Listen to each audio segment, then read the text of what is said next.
اس کے حوالے سے کہ وہ آخر جو اس وقت جو ان کی طرز زندگی ہے یعنی فحاشی ہے، وہاں پر عریانیت ہے، وہاں پر جو غیر قانونی تعلقات ہیں وہ اس قدر ہیں کہ وہ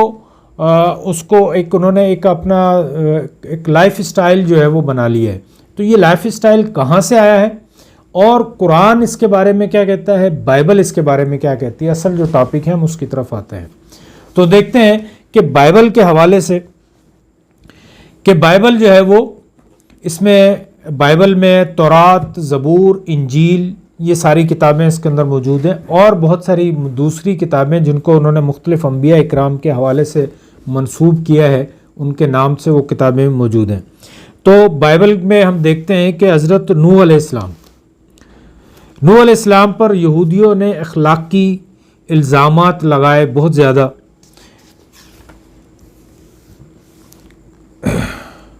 تو بائبل کی جو پہلی کتاب ہے پیدائش، یعنی تورات کا جو پہلا چیپٹر ہے پیدائش، اس میں وہ لکھتے ہیں کہ نوح علیہ السلام جو ہے وہ کاشتکاری کرنے لگے اور انہوں نے انگوروں کا ایک باغ لگایا،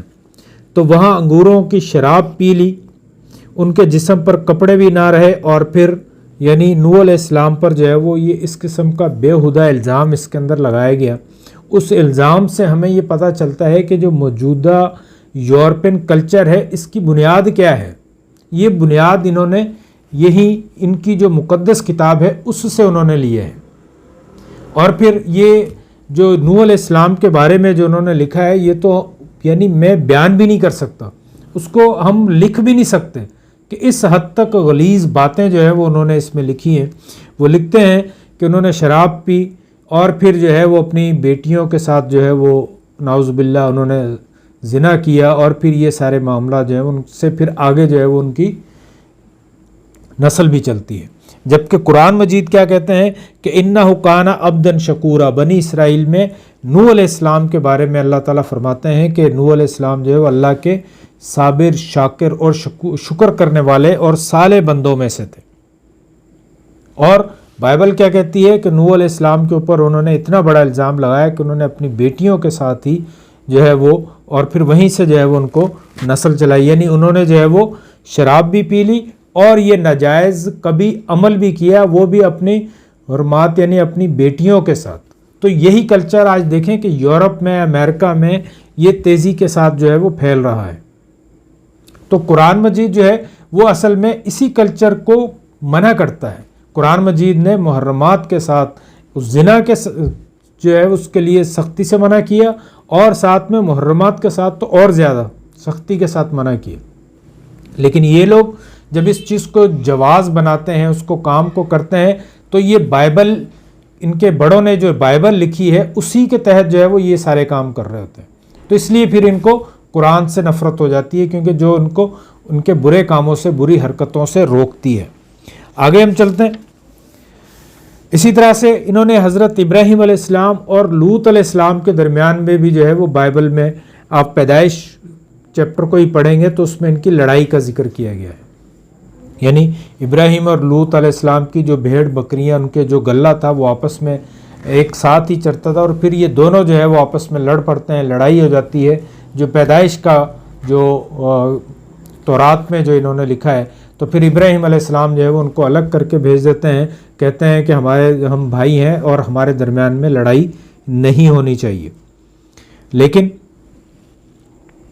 کہتے ہیں کہ تم مجھ سے الگ ہو جاؤ۔ چنانچہ لوط دریائے اردن کے اترائی میں سدوم اور عمورہ کی طرف چلے جاتے ہیں، اور ابراہیم اسی علاقے میں رہنے لگ جاتے ہیں۔ یعنی یہ دو عظیم پیغمبر جو ہیں ان کی بھی جو ہے وہ انہوں نے آپس میں لڑائی کر دی، جبکہ پیغمبر عام مومن جو ہے، عام نیک انسان بھی دوسرے کے ساتھ لڑائی نہیں کرتا، جبکہ یہ دو عظیم پیغمبروں پر جو ہے وہ یہ الزام لگایا کہ انہوں نے لڑائی آپس میں کرنا شروع کر دی۔ بائبل میں جو ہے وہ کیا ہے کہ وہ بڑی خوفناک یہ ہے کہ لوط علیہ السلام کو قوم کو فرشتوں نے تباہ تو کر دیا، اور حضرت لوط علیہ السلام اپنی دو بیٹیوں کے ساتھ سلامت یہاں سے نکل گئے اور پھر ایک غار میں رہنے لگ گئے۔ مگر حضرت لوط کی نسل کیسے چلی، کیسے ان کے دو بیٹے پیدا ہوئے؟ یہ انتہائی شرمناک جو واقعہ جو انہوں نے لکھا ہے پیدائش کے چیپٹر نمبر 19 میں، یہ اتنا شرمناک واقعہ ہے کہ انسان بتا نہیں سکتا۔ وہ لکھتے ہیں کہ وہاں پر جو ہے وہ ان کی بڑی بیٹی نے ان کی بیٹیوں نے سوچا کہ اب ہماری نسل کیسے چلے گی، دنیا میں تو کوئی اور بچا ہی نہیں ہے، ایک باپ ہے اور دو ہم ہیں۔ تو پھر لوط اس کی بیٹی نے اپنے باپ کو شراب پلائی اور پھر اس کے ساتھ جا کر لیٹ گئی، اور پھر دوسری رات کو چھوٹی بیٹی نے شراب پلائی اور وہ لیٹ گئی، اور لوط علیہ السلام کو یہ پتہ ہی نہیں چلا کہ میرے ساتھ کون لیٹا اور کیا ہوا، اور اسی سے پھر آگے جو ہے وہ یہ نسل چلتی ہے۔ استغفر اللہ، اللہ تعالیٰ ایسے کلمات سے بھی جو ہے وہ ہمیں پاک رکھے، لیکن یہ بڑے جو پیغمبر تھے ان کے بارے میں یہ ساری باتیں جو ہے وہ لکھی گئیں، اور یہ ان کو بھی جو ہے وہ کوئی حیا بھی نہیں آئی، کوئی شرم بھی نہیں آئی، اور پھر یہی جو باتیں تھیں یہی انہوں نے اپنے کلچر میں بھی لے کر آ گئے۔ آج دیکھیں کہ یورپ میں یہ ساری چیزیں عام ہو رہی ہیں۔ امریکہ کے پچھلے صدر نے یہ کہنا اس کو پڑ گیا ہے کہ ہماری 80% نوجوان آبادی جو ہے وہ حرام زادوں پر مشتمل ہے، یعنی ان کے باپ کا کوئی پتہ ہی نہیں ہے۔ تو یہ کلچر ان کو کس نے دیا، یہ نارمز ان کو کس نے دیے؟ یہ ان کے بڑوں نے جو بائبل کے نام پر جو کتابیں لکھی، تورات کے نام پر جو چیزیں لکھی، اسی نے جو ان کو دی ہیں۔ آج جب قرآن کی تعلیمات ان کو یہ دکھاتی ہے کہ یہ چیزیں غلط ہیں، یہ ان الزامات کو مسترد کرتا ہے قرآن، تو پھر ان کو جو ہے وہ قرآن سے تکلیف ہوتی ہے، پھر وہ قرآن کی بے حرمتی کرنے کے لیے، قرآن کو جلانے کے لیے، قرآن کو ضائع کرنے کے لیے، اس کی بے عزتی، اس کی بے حرمتی کرنے کی وہ کوشش کرتے ہیں۔ ایسے ہی آگے اور چلتے ہیں تو یہاں تک کہ انہوں نے اللہ کی توہین کی۔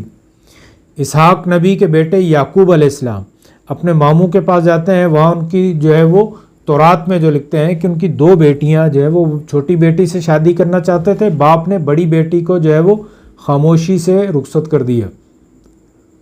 تو یعقوب علیہ السلام جب دیکھتے ہیں کہ وہ تو بڑی بیٹی کے بجائے چھوٹی کے بجائے بڑی کو رخصت کر دیے،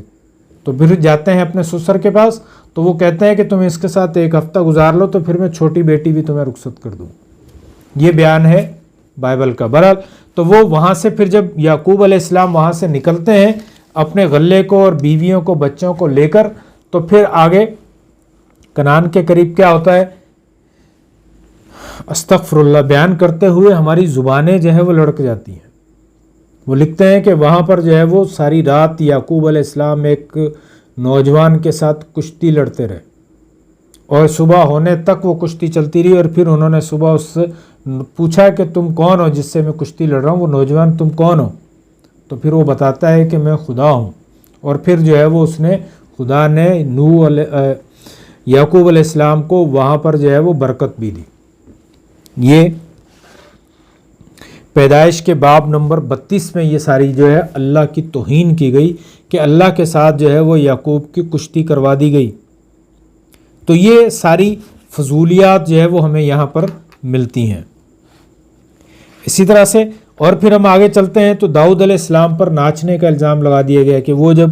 صندوق کو لے کر آ رہے تھے تو وہ آگے ننگے ہو کر کپڑے اتار کر جو ہے وہ سب سے آگے جو ہے وہ داؤد علیہ السلام جو ہے وہ ناچتے ہوئے جا رہے ہیں۔ اور پھر یہ داؤد علیہ السلام وہی شخص ہیں جو بائبل کے مطابق بھی انہوں نے یہود کے بکھری ہوئی قوم کو، یہودیوں کی سلطنت کو، 2 سلطنتوں کو اکٹھا کیا۔ آپ نے اسرائیل کا ایک جو جھنڈا دیکھا ہوگا، اس کو 6 جو کونوں والا سٹار بنا ہوا ہے، اسے وہ کہتے ہیں کہ ڈیوڈ سٹار، یعنی داؤد کا سٹار، یعنی تمام یہودیوں کو اکٹھا کرنے والے داؤد، تو اس لیے اس کو ڈیوڈ سٹار بھی کہتے ہیں۔ اور ایک ڈیوڈ کیمپ بھی آپ نے سنا ہوگا کہ امریکہ میں ایک ڈیوڈ کیمپ ہے جہاں پر صدر جو ہے وہ جا کر چھٹیاں مناتا ہے، وہاں پر ریلیکس ہونے کے لیے جاتا ہے۔ اگر کسی بادشاہ کو کسی کو وہاں پر ملاقات کا ٹائم دے دیا جاتا ہے ڈیوڈ کیمپ میں، تو وہ ایک بڑی اعزاز کی بات ہوتی، یعنی داؤد علیہ السلام کو اتنا مانتے بھی ہیں، اور اس کے اوپر کتنے الزامات لگا دیے گئے کہ اس کو جو ہے وہ ناچنے گانے اور ننگا ہو کر ناچنے، اور پھر اس کے بعد جو ہے وہ ایک اور انتہائی خطرناک الزام جو ہے وہ یہ لگاتے ہیں کہ ایک داؤد علیہ السلام ایک دن جو ہے وہ اپنے محل کی چھت پر جو ہے وہ ٹہل رہے تھے، تو وہ ایک عورت کو دیکھتے ہیں جو نہا رہی تھی، تو وہ دیکھتے ہیں کہ وہ بہت خوبصورت عورت تھی، اس کو پھر اپنے پاس بلا لیتے ہیں، ان کے ساتھ رات گزارتے ہیں، اور وہ عورت جو ہے وہ حاملہ ہو جاتی ہے۔ یہ سیموئل کتاب ہے اس کے باب نمبر 11 میں یہ سارا واقعہ جو ہے وہ لکھا ہوا ہے۔ پھر داؤد علیہ السلام اس کے شوہر کو مروا دیتے ہیں اور پھر اس کو اپنے حرم میں اپنے بیوی بنا لیتے ہیں۔ تو استغفر اللہ، یہ عام بندے کے لیے بھی جائز نہیں ہے، عام بندے کی غیرت، عام بندے کی شرم و حیا بھی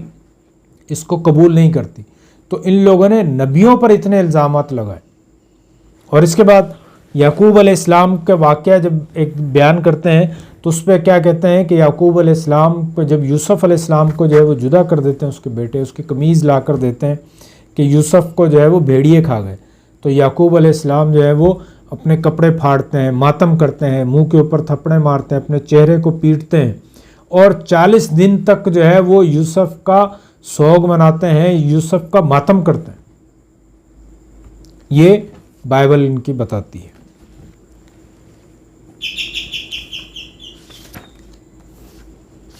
ایسے بہت سارے واقعات ہیں، اگر ان کو بیان کرنے لگ جائیں تو پوری بائبل میں ایسی بہت ساری چیزیں ملیں گی کہ جو انتہائی شرمناک بھی ہیں، اور موجودہ یورپ کا جو کلچر ہے اس سب کی وہ عکاسی کرتا ہے۔ آگے ہم دیکھتے ہیں تو موسیٰ علیہ السلام پر یہ الزام لگایا گیا کہ انہوں نے عورتوں کا اور بچوں کا جو ہے وہ قتل کر دیا۔ بائبل میں جب ہم خروج پڑھتے ہیں تو اس میں یہ ساری باتیں جو ہے وہ ہمیں ملتی ہیں، استثنا میں ہمیں یہ ساری باتیں ملتی ہیں۔ اس میں لکھتے ہیں کہ ہم نے اسے اور اس کے بیٹوں کو اور اس کے سب آدمیوں کو مار لیا، اور ہم نے اسی وقت اس کے سب شہروں کو لے لیا اور ہر آباد شہر کو عورتوں اور بچوں سمیت نابود کر دیا، اور کسی کو باقی نہ چھوڑا، لیکن چوپایوں کو اور شہروں کے مال کو جو ہمارے ہاتھ لگا ہم نے اسے لے لیا۔ یعنی بادشاہ جو ہے وہ سیہون شہر تھا، وہاں کا بادشاہ شکست بھی کھا گیا تھا، قبضہ بھی کر لیا، اس کے باوجود وہاں کی عورتوں کو، بچوں کو، مردوں کو، جانوروں کو، سب کو جو ہے وہ مار دیا گیا۔ اور پھر ایک اور ملک بسن، اس کے بادشاہ کا نام اوج تھا، اس کو بھی جو ہے وہ ایسا ہی کیا، اس کی عورتوں کو، بچوں سمیت پورے شہر کو نیست و نابود کر دیا۔ یعنی موسیٰ علیہ السلام کو اتنا ظالم دکھایا گیا کہ انہوں نے پورے کے پورے شہر کو آبادی سمیت تمام چیزوں کو جو ہے وہ ختم کر دیا۔ جبکہ قرآن موسیٰ علیہ السلام کے بارے میں کیا کہہ رہا ہے؟ وَمِن قَبْلِهِ كِتَابُ مُوسَىٰ إِمَامًا وَرَحْمَةً، سورہ احقاف میں۔ اور اس طرح قرآن سے پہلے جو موسیٰ علیہ السلام کی جو کتاب تھی وہ رہنما بھی تھی اور رحمت بھی تھی۔ یعنی موسیٰ علیہ السلام کو قرآن بتا رہا ہے کہ وہ رحمت بھی تھے، ان کی کتاب بھی رحمت تھی، لیکن بائبل اس کے بارے میں کیا کہہ رہی ہے کہ اس نے موسیٰ علیہ السلام نے جو ہے وہ عورتوں کو، بچوں کو، بے گناہوں کو، سب کو جو ہے وہ وہاں پر قتل کر دی، سب کے ساتھ جو ہے وہ تباہی مچا دی۔ اور تو اور ایک اور بڑا خطرناک الزام یہ لگایا کہ موسیٰ علیہ یہودیوں کے بارے میں کہ بنو اسرائیل کا حال تو یہ تھا کہ وہ ننگے نہایا کرتے تھے، نہاتے ہوئے ایک دوسروں کی شرمگاہوں کو بھی دیکھا کرتے تھے۔ کیا یہی کلچر نہیں ہے آج بھی یورپ کے اندر کہ وہ سن بات لیتے ہوئے سائڈ پر دیکھیں، دوسری جگہوں پر بالکل ننگے بیٹھے ہوئے؟ نیوڈیٹی ایک پورا ان کے ہاں ایک فرقہ بن گیا ہے، جو کہ بازاروں میں، گھروں میں ادھر ادھر ننگے گھومتے ہیں۔ تو یہ سارا کلچر انہوں نے کہاں سے لیا ہے؟ بائبل سے۔ آج جب اس کی برائیاں، تباہیاں ان کے سامنے بھی آ رہی ہیں تو پھر بھی جو ہے وہ ان سب برائیوں کو جو ہے سامنے، ان کے سامنے کون لے کر آتا ہے؟ ان سب چیزوں سے، اس الزامات سے بری کون کرتا ہے؟ قرآن مجید۔ تو اس لیے ان کو جو ہے یہ تکلیف ہوتی ہے کہ آخر یہ کتاب جو ہے وہ ہمیں کیوں پریشان کرتی ہے، اس لیے وہ بار بار قرآن مجید کی بے حرمتی کرنے کی کوشش کرتے ہیں۔ لیکن اللہ تبارک و تعالیٰ نے اپنی اس کتاب کا، اپنے اس دین اسلام کا، دین رحمت کا، نبی صلی اللہ علیہ وسلم جو کہ رحمت للعالمین تھے، ان سب کی عزت کے حفاظت کا بھی ذمہ اللہ تعالیٰ نے اٹھایا ہے۔ یہ لوگ جتنا جو ہے وہ اس کو ڈیگریڈ کرنے کی کوشش کرتے ہیں، یہ اسلام اور قرآن اتنا ہی ابھرتا چلا جا رہا ہے۔ اسلاموفوبیا کو آپ ایک ٹرم بنا دی گئی، آپ دیکھیں کہ وہاں پر لوگ اسلاموفوبیا کے نام سے ڈرنا شروع ہو گئے، لیکن ڈرنے کے ساتھ ساتھ وہاں کیا ہو رہا ہے کہ لوگ اس اسٹڈی کرتے ہیں، قرآن مجید کو پڑھتے ہیں۔ جب یہ ایسے مظاہرے کرتے ہیں کہ قرآن مجید کو جلایا جائے تو وہ قرآن کو اٹھا کر پڑھنا شروع کرتے ہیں کہ آخر اس میں ایسا کیا لکھا ہے۔ تو قرآن کے اندر سمپل اور سادہ اور صرف یہی باتیں لکھی ہیں کہ انسان کو صحیح زندگی کیسے گزاری جا سکتی ہے، انسان کی اچھی زندگی کیسے گزاری جا سکتی ہے، انسان کامیاب کیسے ہو سکتا ہے۔ ہر انسان کی یہ کوشش ہے کہ وہ دنیا میں کامیاب زندگی گزارے، دنیا میں اس کو آسائشیں بھی ہوں لیکن اس کے ساتھ ذہنی سکون بھی ہو، اس کے رشتے بھی قائم رہیں، اس کے تعلقات بھی قائم رہیں، اس کی عزت نفس بھی قائم رہے۔ تو یہ سب چیزیں کیسے ممکن ہوگی، اس کے بارے میں قرآن مجید جو ہے وہ بڑے آسان اور سادہ الفاظ میں ان سب چیزوں کے بارے میں رہنمائی دیتا ہے کہ رشتوں کے ساتھ، اپنے ارد گرد ماحول کے ساتھ کیسا تعلق رکھنا ہے، جانوروں کے ساتھ کیسا تعلق رکھنا ہے، انسانوں کے ساتھ، نباتات کے ساتھ کیسا تعلق رکھنا ہے، کسی کو ہارم نہیں کرنا ہے، کسی کو نقصان نہیں پہنچانا ہے، کسی کو پریشان نہیں کرنا ہے۔ اپنا سب سے بہتر جو تعلق جو ہے وہ انسان کو اپنے خالق کے ساتھ، جس نے اس کو پیدا کیا ہے، اس تعلق کو جوڑنا ہے، اس تعلق کو مضبوط کرنا ہے۔ اور پھر ایسے جو چیزیں بتائی گئی ہیں کہ جو انسان کے لیے نقصان دہ ہیں، ان سے بچنے کی کوشش کرنی چاہیے۔ یہ ساری چیزیں آج سائنٹیفکلی بھی پروف ہو چکی ہیں۔ وہی یورپ جو کہ سائنس اینڈ ٹیکنالوجی میں آج بہت زیادہ ہے، وہیں کے سائنسدان، وہیں کے سائنٹسٹ جو ہیں وہ اس کو ثابت کر چکے ہیں، پروو کر چکے ہیں کہ وہ ساری چیزیں جن کے بارے میں قرآن نے منع کیا ہے وہ واقعی میں انسان کے لیے ہارمفل ہے، یعنی جوا ہے، شراب ہے، اور یہ زنا کاریاں ہیں، یہ ساری چیزیں، چوری ہے، بے ایمانی ہے، یہ واقعی میں انسان کے لیے نقصان دہ ہیں۔ اب جو انسان قرآن پر عمل کرے گا وہ اچھی زندگی گزارے گا، جو انسان قرآن کو چھوڑے گا تو وہ یقیناً جو ہے وہ دنیا میں بھی پریشان رہے گا اور آخرت میں بھی پریشان رہے گا۔ اصل میں اللہ تعالیٰ نے قرآن اسی لیے نازل فرمایا تھا کہ ہم اپنی دنیا کو بہتر کریں، اس میں دنیا میں اچھی زندگی گزارنے کے اصول دیے گئے ہیں، پرنسپلز آف لائف ہیں۔ لیکن مسلمانوں نے بھی اس کو کیا کیا ہے کہ صرف جو ہے وہ قرآن کو آخرت کی ایک کتاب بنا لیا، آخرت میں نجات کا جو ہے وہ ذریعہ بنانے کی کوشش میں ہے، صرف ثواب کمانے کے لیے قرآن کو پڑھتے ہیں، جبکہ قرآن کیا ہے کہ دنیا میں زندگی کیسے گزارنی ہے، اس کے لیے قرآن کو اللہ تعالیٰ نے نازل کیا ہے۔ قرآن کا موضوع بھی یہی ہے کہ یا ایھا الانسان، تقریباً 500 دفعہ جو ہے وہ اللہ تعالیٰ نے انسان کو ڈائریکٹ انڈائریکٹ مخاطب کر کے اس کو اچھی زندگی گزارنے کی طرف ترغیب دلائی ہے۔ تو بہرحال جو ہماری ویڈیو تھی، آج کا جو ہمارا ٹاپک تھا وہ یہی تھا کہ سویڈن میں، یورپ میں جو ہے وہ لوگ اس قسم کے قرآن کی، اسلامی شعار کی بے حرمتیاں کیوں کرتے ہیں۔ اصل میں انہیں مسلمانوں سے کوئی پریشانی نہیں ہے، مسلمانوں کی تو وہ دعوتیں کرتے ہیں، دعوتیں جو افطار پارٹیاں ہوتی ہیں وائٹ ہاؤس میں بھی سرکاری طور پر جو ہے پروٹوکول کے ساتھ جو ہے وہ مختلف افطار پارٹیز ہوتی ہیں، اجتماعات کیے جاتے ہیں، ان کے تبلیغی دوروں کو جو ہے وہ سپورٹ کیا جاتا ہے۔ ان کو پتہ ہے کہ ان کی نماز روزے سے ہمیں کوئی پریشانی نہیں ہے، لیکن اصل پریشانی کس سے ہے؟ قرآن سے ہے، کیونکہ قرآن جو ہے وہ ان کے غلط چیزوں پر جو ہے وہ ضرب مارتا ہے، قرآن ان کو جو ہے وہ پریشان کرتا ہے، قرآن ان کے نظام پر جو ہے وہ کٹ مارتا ہے، قرآن ان کے جو ان کا جو کلچر ہے اس کو ذلیل کرتا ہے۔ تو اس لیے جو ہے وہ قرآن کے خلاف جو ہے وہ یہ باتیں کرتے ہیں، قرآن کے خلاف یہ حرکتیں کرنے کی کوشش کرتے ہیں۔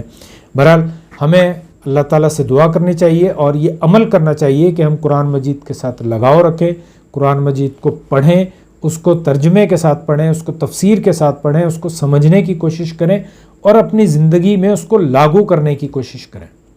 بہت شکریہ۔ اللہ تعالیٰ سے دعا ہے کہ اللہ تعالیٰ ہمیں قرآن پر، سیدھے راستے پر، نبی صلی اللہ علیہ وسلم کے راستے پر چلنے کی توفیق عطا فرمائے۔